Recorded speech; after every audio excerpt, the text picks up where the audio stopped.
everybody. Hello. I'm going to give the microphone straight up to this man of God. Thank you all for allowing me to be here. Jasmine, thank you so much. Miss Mary, thank you so much. Yes, also thank you. I've truly enjoyed this. This has been really uplifting for me.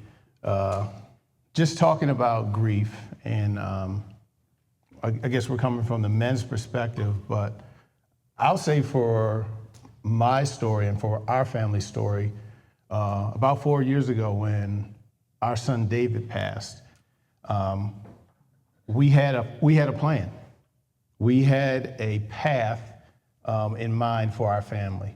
I knew that we were transitioning in between churches. I was up for promotion at work. We were moving, and I was excited. I was excited about the direction that we were headed in. I was excited about what I believe God was doing, and my life changed in a day. And I remember my wife calling me, and I always say this, I left for work one day, and I never went back. So I wake up this morning and get dressed. I'm heading out to work, and I'm in the middle of a project. I'm working my way up the ladder. I'm really excited about what I'm doing, and I get a call from my wife that changes my life. And when she calls me, I think that she's laughing, and I'm wondering what the joke is. No, she was screaming because she had found the body of our son. And in that moment, our whole life changed, and the trajectory of our life changed. And for me, it was like someone just threw a grenade into my plans and destroyed them. And so as a man, when I see that here it is, my wife is grieving, my children are grieving, my family's grieving, I don't have time to deal with my emotions because I have a responsibility. They're dependent on me. I remember saying, I can't break down because I have to be strong. And I made not fatal, but I made one major mistake. I thought it was my responsibility to get my family back on track. And I said, we got it. And so when I looked at myself as a man, I said, Matt, you have to get it together. You have to get your family back on track. And dealing with the heartbreak of my son was one thing. The second heartbreak that I had to deal with was realizing that I did not have the power to fix it. I remember getting with my wife and getting with my kids, and I'm trying to get us back on track and saying, hey guys, look, let's go look at this new house down here in Maryland. Let's go. We're gonna do these steps. And my wife wasn't with me. And I remember getting frustrated and getting angry. I'm looking at the kids and said, look, we're gonna get a whole new place. We're gonna get away from that house. And I'm showing them properties, and they're like, no, we don't wanna go. We went from living in a townhouse to all of us staying in one room in my parents' house in a day. And so it was a whirlwind for me, and realizing for me that I did not have the power to get my family back on track was a heartbreak. As a man, you take on this responsibility that I've got to fix it, I've got to heal it, that I want to be the protector. I'm one of those people. I'm the protector of my family. I'm the provider of my family. I'm the one that, chases the bumps in the night. And then when tragedy strikes and I'm not able to protect, I'm not able to defend, it knocks the legs out from under you. So then I start having to seek help. I remember Denise brought it up where you took your family to counseling. I remember a friend of ours suggested, you guys should go to counseling. And I'm going to pass it back to my buddy because I know I can go along. No, please. Well, we don't have these conversations. So he said, you should go to counseling. You should take your family to counseling. I said, okay, yeah. I said, that's a good idea. I'm going to take my family to counseling because that's what's going to fix them. Because if I get them to counseling, I can get them healed, then we can get back on track. And the whole while I'm getting frustrated. I'm getting frustrated with my wife. I'm getting frustrated with my kids. We got to stop all this crying. So we get to counseling, and they're talking. And the interesting thing is that we all come to counseling. I get there and I'm like, okay, here they are. This is my wife. Here are my children. Fix them. I'll be in the car. Here it is, 4+ years later. Only one person's still going to counseling.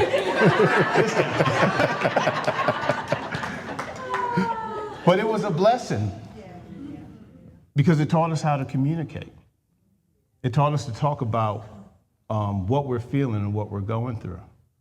It was one of the catalysts that left me open to an idea that my wife had when she told me that she wanted to write a book. And when she brought up the book, I realizing my powerlessness, I said, you know what? If this book does nothing but help you, do it. And that introduced us to this gentleman right here who's been a game changer in our lives. Oh, thank you. So I'm gonna pass it over to you now because I can just keep going. Come on. I run a publishing company called TMM Publishing, and it's a table right there in the back. And I believe one of the reasons why the Lord has called us to do this and the way in which we're doing it, it was not simply to help people write their book, but I've witnessed time and time again the benefit of writing for healing. And I always say that if you want to write an honest book, it requires an honest author. And so for some people, for the first time, they're slowing down enough to feel their feelings and to be present with them. And I'm gonna tell you, it's a messy middle, okay? It's a messy middle. So we're not always, when we're getting all the clay in the room, we're getting all the thoughts right. One of the things I always encourage is, hey, this is not the time to police yourself. This is time to purge yourself. And so it's always cool. So when I first met Jasmine and Matt, and I knew man, this is my peoples, because I had a Zoom call while I was getting my hair retwisted.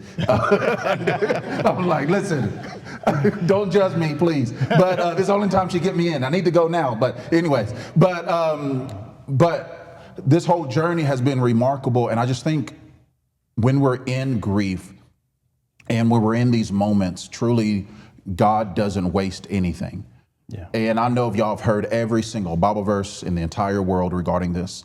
I know maybe people have even tried to weaponize a Bible verse to help you to get over something faster.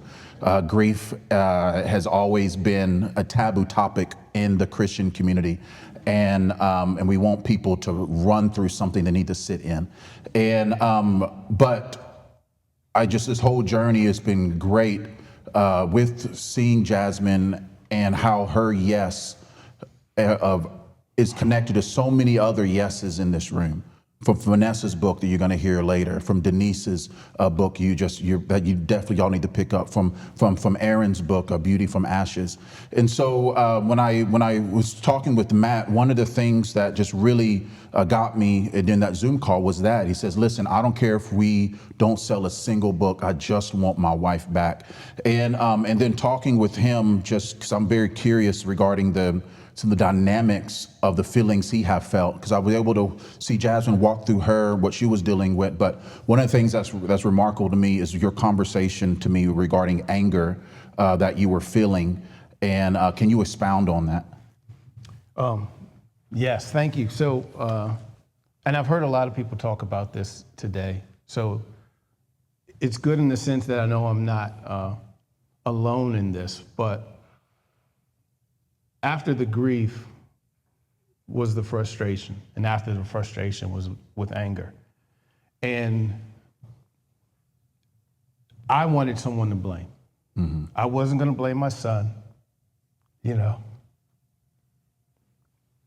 Sorry. He was a boy. So, wasn't gonna blame him. Couldn't blame my wife. She did a great job. So the only people left were God and me. And unintentionally, I punished us both. For me, I put the burden on myself that that I made a mistake. I should have did something better. And I remember I would stand in front of my son's grave and I would apologize to him because I had to have done something wrong.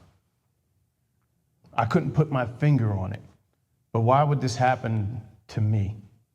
I must have missed it somewhere. I know maybe I was too critical. Maybe I was the way I spoke, I wasn't as loving. I didn't give them the hugs that they needed. But I couldn't put my finger on it.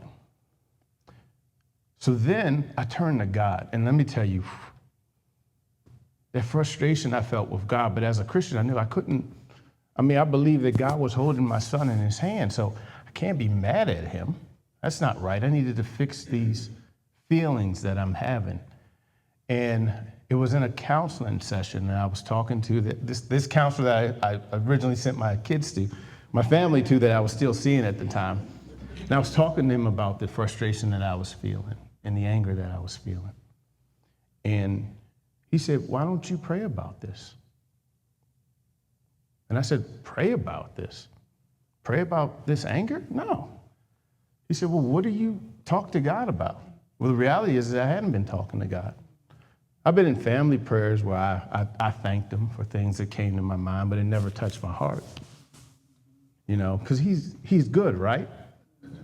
He's good. Everything else says he's good, but I didn't believe it in my heart. But that's what I was saying. And so out of this session, he says, "Well, why don't you talk to God about your frustration? Why don't you talk to him about your anger?" And so I leave that counseling session, and as I'm driving, I begin to pray. And in my prayer, I begin to just vent my frustrations with God. There was swearing, there was cussing, I was letting God have it, as I say. I was telling him how I felt like he disappointed me, how I felt like he had let me down, how I expected better. And in the midst of doing this, the Holy Spirit, I could just feel the Holy Spirit come into the car. And he was just like, "Finally, we're having a real conversation." And I say this all the time, I thought I was letting God have it. And the reality is that I was finally letting him have it. And seeing him take this pain and this frustration and this hurt that I was carrying. And I didn't give it to him in this beautiful religious box. I was giving it to him raw and real in the way that I could feel it. Because what I didn't realize is that I couldn't carry it. He could. Come on. And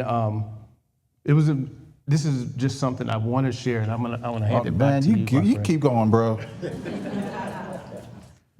I thought God was going to deliver me or help me get over anger. And in many ways he did.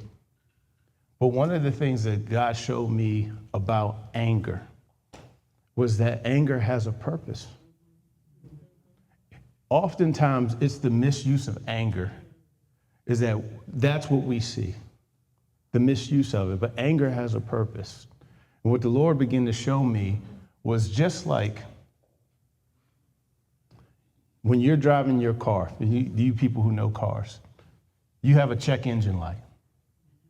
That check engine light is not your navigation. That check engine light, what that does is saying that there is something wrong. Well, what anger is your check engine light. And do you know what anger is saying? Anger is saying, this is important. It's not your navigation. And oftentimes, this is where we make the mistake, is that when we feel anger, we feel like anger is a direction. It's not a direction. Anger is an indicator that what you're feeling right now is important and it needs to be addressed. I'm passing it over to you. Man, listen. Let the church say yeah. I'm just kidding.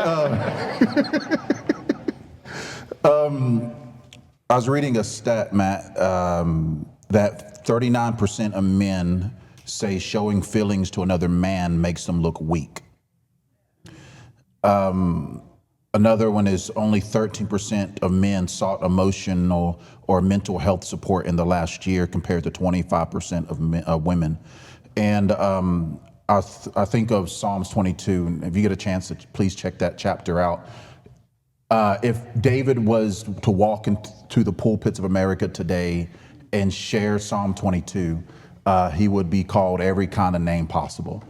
It is a Bible verse where I'm so thankful that we understand that the individuals in the Bible, they're not Marvel characters, they're not DC characters. There are real people with real emotions, real problems that God met in a real way.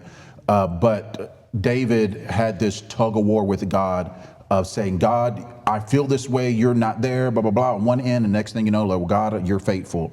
And but we don't see rebukes in that scripture, right? But we do see honesty. And I believe that's oftentimes the things that's keeping most of us from taking that next step into breakthrough or the process of healing is that lack of honesty. And so that's what I love what Matt is sharing with us and what he is modeling for us with his story, especially us men, is that we deserve the right to be honest too. Yeah. And so I think it requires a level of courage to say, hey, I am hurting. Hey, I'm dealing with this. Hey, I need help. But we live in a society where as a man, that is, you don't really have the permission to do that. And so it's like this, the performer, like, again, I believe, I was doing some research that men believe that strength is silence, and we're rewarded for how do you say that word? Stoicism. I can't say that word, so I asked. So one more time, how do you say it? Stoicism. That word. And we're punished for vulnerability. And so I do think, regardless of whatever stage of grief that you're in, whether it's grieving someone that's alive or someone that has passed, I think we owe it not only to others, we owe it to ourselves to be honest about what we're dealing with and we're feeling. I got a phone call a couple of weeks ago that they had a PET scan and they believe that my dad has cancer. And so I got a phone call on the drive up here because I drove here because I ain't fitting to fight these airports right now. And where this Thursday, we finally have the results of what the PET scan is going to be at the cancer center. But I'm assuming they're having me go to the cancer center, then my dad probably has cancer. And due to the strokes, there's things that took place, but it caused his dementia to get way, way, way worse. Right. So 2 weeks ago, and I dropped to Florida, North Carolina for these meetings, and that I have for a couple times a month. And last time I was there, he had a memory. They was taking a memory test to see where he was at, and they said, "Hey, write this sentence down." And they gave him gave him the pen in the hand that could work. His other hand is atrophied, and they said, "Write these words down," and you can tell that things are spinning, like he really does think he's writing something down, but it's literally just scribbling. And I sat there and I'm getting up there. I'm almost 40, and y'all youngins, y'all know about that. And young whippersnappers, that we say down south in North Carolina, where I'm from. But anyways, and I'm sitting here thinking about it, and so many things rushed through my mind. And one of the things I was thinking about was Denise's book, and her books, but especially this My Legacy Journal. Like I can say this, I've had a father, but I don't know if I had a daddy. I don't know if that makes any sense, what I'm saying, okay? And so I'm striving my best to honor, right? And sometimes me being a dad myself, I have a son that's 9 and my daughter's 4. And then even regarding what it means to be a husband and a man in that regard, you live from a void, not from an example, right? But I do believe in honoring, right? And I'm gonna honor the man he not the man that I wanted him to be, the man he is, right? Anyways, whatever.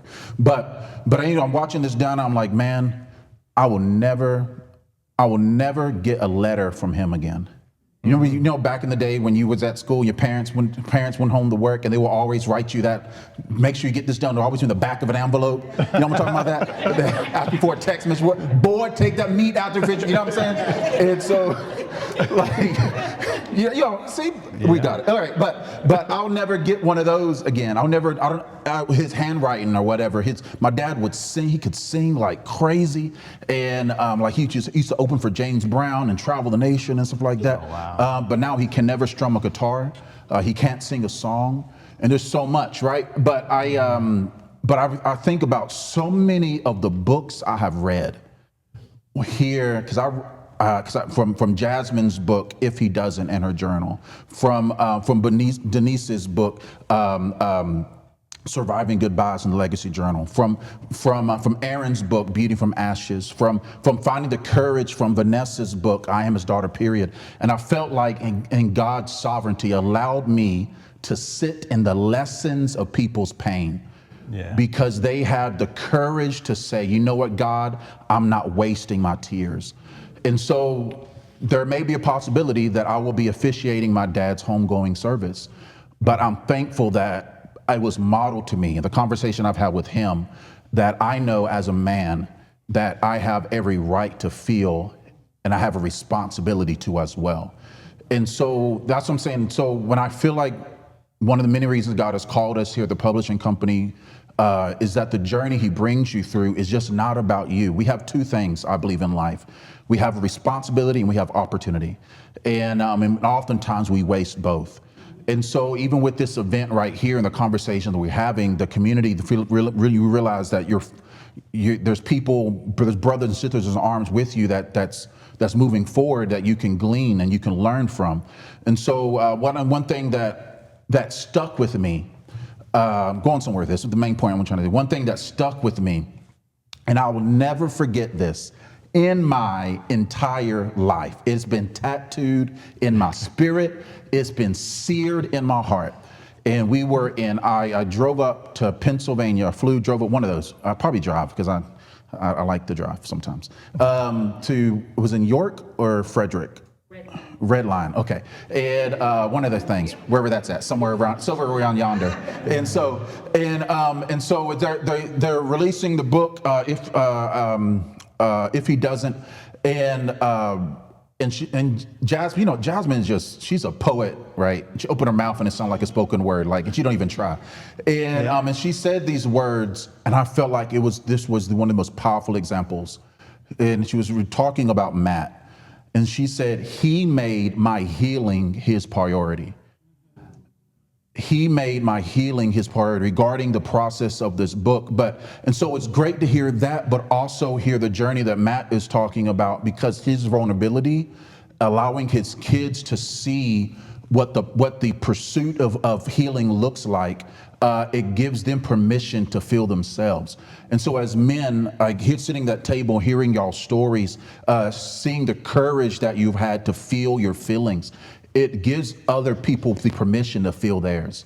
I believe we're communal in nature, and I think it's so powerful. And so one thing that I'm very excited for Matt, because I believe, man, that God has a plan for this man of God like no one else's business. But one thing that I do, if his words is your, how do I say this, is that we know that God wants our pain. Like he wants our tears. Yeah. And so I was driving up here. Have you ever said to your kids, maybe they're, just jacking up things around the house, you're like, well, wait till dad gets home. Yeah. Wait till dad gets home. Wait till dad gets home.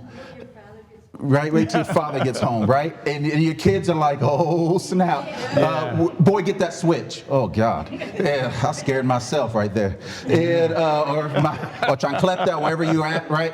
But wait till dad gets home. Wait till dad gets home. Wait till dad gets home. And so you're anticipating the correction the whole entire day. And but I was thinking about, you know what? Do we view God like that? Yeah. That when we make a mistake, when we're feeling something so raw and so vulnerable, do we like, man, God, don't come home, don't come home, don't come home. But God is like, hey, this is where I thrive. Give me your pain, give me your feelings. So Matt, when you were in that car and you were telling God, man, just pouring out of your heart, did you have this friction with, I don't know, maybe the right way to say it, with religion and vulnerability? And or how did you navigate that space to know that it wasn't a lack of faith for you saying, God, bloop, you know what I mean? God, bloop, or whatever it is. How? Because maybe there's people here, because maybe if you grew up in kind of the environment I grew up in, you were told that you were dishonoring God for speaking this way. So can you just take a few moments to elaborate on that? Sure. Are we okay on time? Okay. 3 minutes? No, no, no. Oh, my bad. Okay. I'm like, my bad. Real quick. So for me, I think I had reached the end of my rope. And I didn't realize how much I was carrying until I let it go. And one of the beautiful things I discovered about the love of God in that moment is that he did not need me to bring him peace. He did not need me to quote the word. He did not need me to have faith. He was the source of all of that. So I brought him my doubt, and he gave me confidence. I brought him my weakness. He gave me strength. I brought him my heartache. He gave me peace. It wasn't the other way around.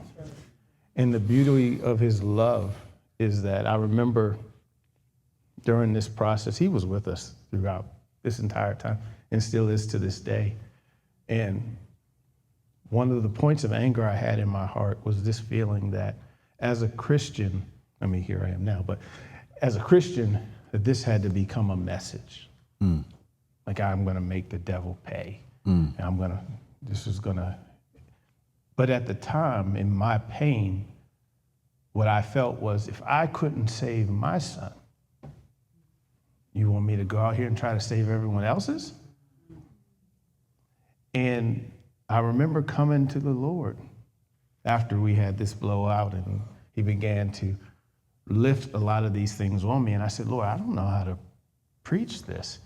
And he said, who told you you had to? Who told you you had to come up with a message? Who told you you had to be anything for me? Your son didn't die so that you could be an encouragement to others. Mine did. I told y'all. And so what I needed to be in that moment with God was just a son. Was just a son. And no more than my son has to come and do his share at the house, did I have to come and do my share. My kids come in, and everything is provided, and they receive. And that's what I learned. I learned how to receive. And it wasn't because I came to him in my perfection. If anything, I came to him in my weakness. Came to him in my doubt. I came to him in my anger and my frustration. And he gave me joy that I could share with all of you. I'm gonna pass back to you. Oh, man. So I'm gonna say this last thing, and I'll give it back to Matt. But as a publisher, right? One thing we're pretty unique from most. So we're not a vanity press, right? Vanity presses are those ones that say, hey, here's my money, give me a published book. But we help people develop their book from the ground up. And for some of you, the Lord has been telling you to write a book for a long time. A long time. For some of you, I heard you, don't look at me now. And all the eyes like, But the thing I'll say is, at what point is procrastination disobedience, right? And but in God's sovereignty, like he knows, but it's crazy because the book is not just about you, it's about the reader. And when you're writing a book, you're putting medication on the shelves of people that's gonna grab it generations later, right? And so one of the things that we know that, again, that we wanna help people from the very beginning, many of them don't have a chapter title, a book title, or nothing. So we'll develop the whole entire process, and we take care of everything in house and whatnot. But one thing that I love, again, is not only the book launches; those are super fun. right? Seeing people get financially blessed and getting the opportunities, and as they're faithful to what the book's going to do. All of those are fun, but I'm addicted to the process. So let me talk to you very briefly of why writing, especially, is a therapeutic tool. Why writing is a therapeutic tool. And so, especially as men, maybe you feel like you don't have a safe place to speak, but I want to encourage you to make time to write. Right? And so writing, again, is a safe space for emotion, right? It takes talking, sometime when talking feels exposed, writing feels controlled, right? You can pace yourself of getting those things out. Like I said, I read a stat that 19% of men say they find it easier to express emotions in writing than verbally. Even like hip hop and writing and lyrics, things of that nature, sometimes that's not just good music. You know what I mean? So thought music, whatever, that is things coming out of your heart into paper, right? Another aspect about writing is that writing helps with grief. Writing forces clarity. Writing helps people process emotions into manageable pieces. One thing with the journey with if you ever had to write something that is very painful, one thing I always ask, and sometimes I have clients who struggle with this because they're so used to police themselves. They're so used to polishing their words so it can be digestible for so many. And so we struggle for the first couple of drafts when it comes to chapters. I'm like, hey, listen, I need honesty. They're like, are you sure? Yes, we need honesty. And so then the purge, and then you chisel the pieces out later and blah, blah, blah. But it's the process of healing. So when you're writing things down, it's truly therapeutic. Writing prevents the emotional backlog. It prevents suppressed emotions from becoming stress disorders or long-term psychological distress. We beat our chest like, man, I'm a man. I don't need to feel or whatever. You may feel that way, but your body says something totally different. Hypertension, high blood pressure, cortisol levels, all different things that could take place. And I think that if you feel like you don't have a safe place to speak, please create a sanctuary to write, right? And so what I love is that, again, that writing, it gives clarity, right? The messy middle that helps you with buried emotions.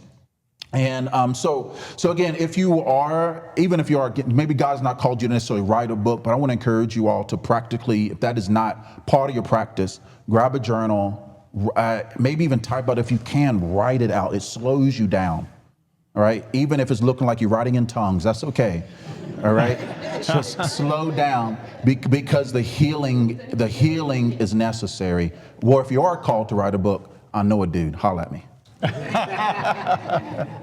I will say, when we decided, my wife wanted to write a book and I decided to support her. Like many things, I thought this was for her.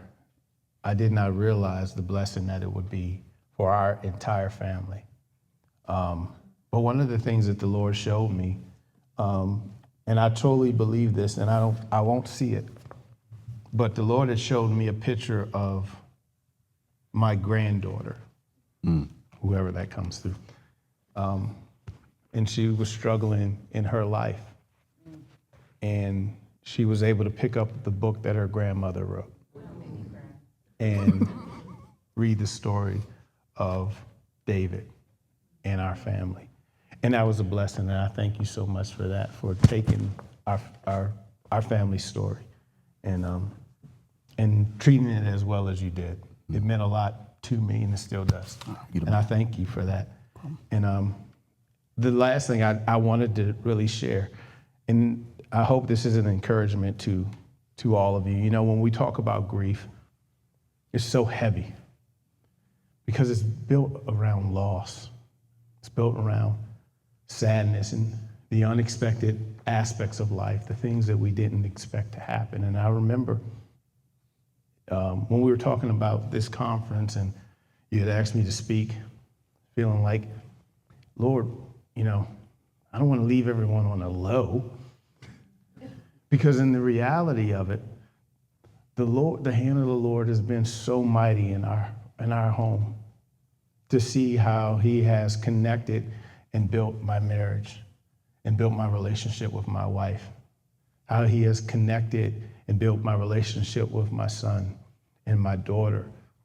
And where I felt like this could have separated us, it wedged us together, where our conversations are deeper, where our connections are stronger, where we can kind of pull each other aside and have realer conversations, and just seeing what he did and then seeing how he's moved in our lives.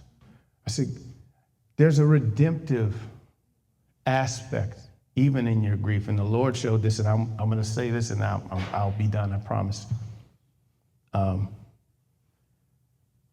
In the book of Luke, in Luke 24, it's the story of Jesus. Jesus had died and resurrected, and the disciples had gathered after seeing his resurrection. And in this story, Jesus appears before Thomas, and we all know the story of doubting Thomas. But what stood out to me in this story is that Jesus appears before his disciples after his resurrection. And he comes before Thomas, and he shows him his scars. And when I read this, I said, you conquered death, the grave, and hell, and all the works of the enemy. You redeemed mankind. You didn't fix the scars? You brought back, you overcame hell and the grave, and you still carry scars? Why didn't they fix his scars? Why does he still have the scars in his hands? Why does he still have the scars in his feet? Wouldn't you get rid of the scars? And the Lord showed me. He said, prior to Christ, the scars were an example of our sin. After Christ, the scars are an example of God's love. Come on. The scars Jesus carries are an example of not our sin, but his love. And what God showed me is that the scars that I carry through Christ will be an example of his love. Come on. The loss that I carry can be a light to other people who are going through darkness. Because when I tell the story of my son, it's not a story of what the devil did, but what God can do. And when people see me in my life, they can see Christ. And God can do the same with each and every one of your stories. We may have wished it never happened, but there's no pain that God can't redeem for his glory. And he wants to do that, and he's doing that in each and every one of us. That's what I wanted to share. Good?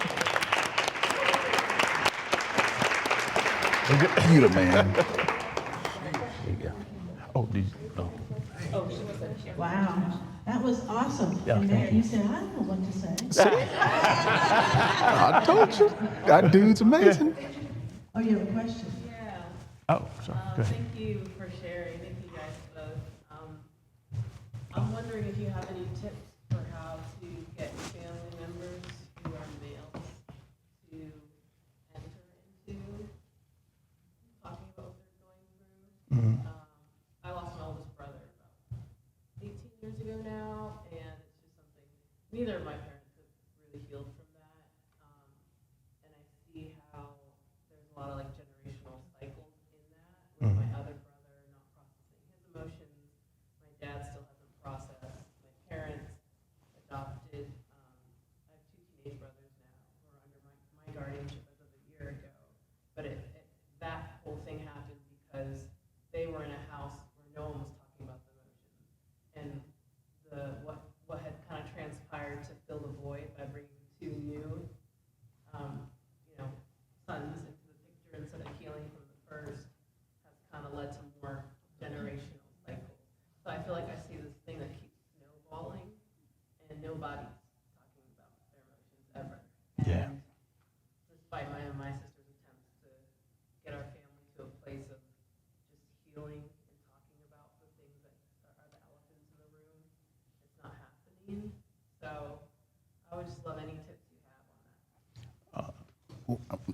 Oh, did you? Yeah, you go ahead and I'll go. Okay. Two things is that, and I'm sure you're already doing that, is lead with prayer. Lead with prayer. The second thing is that communication is a skill. And what you may be able to do naturally, for them, it seems like you're asking someone to do something foreign, and you can't always see the benefit of it. One thing that you can do is instead of trying to get them to talk, if they can see you communicating about some of these things in a safe way to where, whether it be with yourself and your sister, or even if you're bringing it up to them with no expectation that they have to tell their side of the story or they have to contribute. Sometimes it's one of those things that, and I had to learn this with me and my wife, is that, men and women, obviously, we grieve differently. My wife can grieve in the open. And by that, she can process her pain with strangers. She can process her pain with people around you. She can process. I can't do that. I can't process my pain in a room. I have to process my pain. But what I had to learn, and what my wife did, was being that she knew that she would give me my space. And she wouldn't put a burden on me to, what do you think? Or what do you feel? Or what do you have in this moment? What I had to learn was to come back. I would have to go into my space and process it and then come back. So one thing that you can do is you can be the healthy side of the communication, to where you can invite it and then you let them come. But then also, there's no pressure if they don't, because what you're ready for, they may not be. So if you lead with prayer and be the healthy side of this conversation, like especially when you're talking about things in families and things like that, it may feel like, they need to talk about this. They need to do X, Y, and Z. You be the healthy side and bring it up without their need. And what will happen is that the Lord will begin to work on their heart. And it gives them the space to come back. And when they come back, one thing I love about my wife, and she had to learn, and when men start talking, just let them go. Let them go. Because see, I'm ready to walk. She's ready to run a mile. So I can say, I feel, and she says, well, what are you feeling? Tell me hold on, we're gonna write a book. Tell me what you're feeling in detail. All of them. And I'm like, okay, I'm done. So that's just something you can do. Be the healthy side of the conversation and invite them in. And then what they give you, you take it. And don't try to make it more or make it less. Sometimes what they'll give you is, yeah, you're right. You're right, I know. You like, and let God have his way, because it's a skill and you have to learn it, And that stigma, that feeling of, unfortunately for men, we don't always know what true strength looks like. So that feeling of vulnerability, sometimes it feels icky, like, But the reality is that we serve a God who was vulnerable. That's why we know his love. And no one would accuse him of being weak. But we don't always see that. I'll give it to you, brother. Something like that. I hope that was Oh, gosh, so good. Just to add on that real fast. So I think the icky feeling he's talking about on the vulnerability, the way I would explain it is a lack of feeling safe.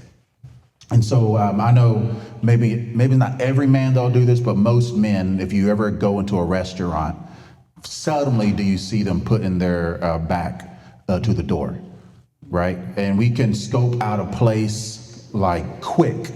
Who's there sitting here, whatever. Y'all know exactly what I'm talking about, right? You know exactly what I'm talking about. You scope it out right quick. And when you're walking in crowds and stuff like you're looking around and whatnot, you can know, I mean, you're looking out for your family and stuff like that. Where you're at on the sidewalk, where your family at, you think about all the things. So until the environment is safe, you won't, you know what I mean, I guess settle, right? And so when it comes to these conversations, psychological security, psychological safety is paramount. And so if there has to be a space in which I believe that there is the atmosphere that they know that is safe enough for them to speak. And sometimes it's frustrating because it's not always your responsibility to create that space. And they are maybe living off of the voices of mom and the voices of past trauma and other things. But I will say is, I mean, I think that's, I know from like myself, that's what I'm looking at. Is this safe? What is going to happen with these words? They see how you use someone else's information. How are we going to use my information? And you want me to share with you the depth of my heart? Heck to the no, right? And so I think the psychological safety, I think, is very important, so that that man can then feel safe to do so. Yes, ma'am. Yeah, when my husband's dad passed away, my son went up to him and he said, "How come you didn't cry? It's your dad." He said, "I have cried, but not in front of everybody." That's it. That's it. Right. Random showers hides tears. All right. Okay. Yes, ma'am. Miss Denise. So when is your book coming out, sir? Who, my book? Look.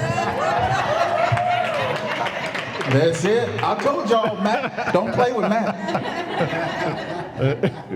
I was just here for moral support. When my wife writes it. No, I'm kidding. All right. Any other questions? Mary's coming. Good. All right. Thank you all so much. Thank you.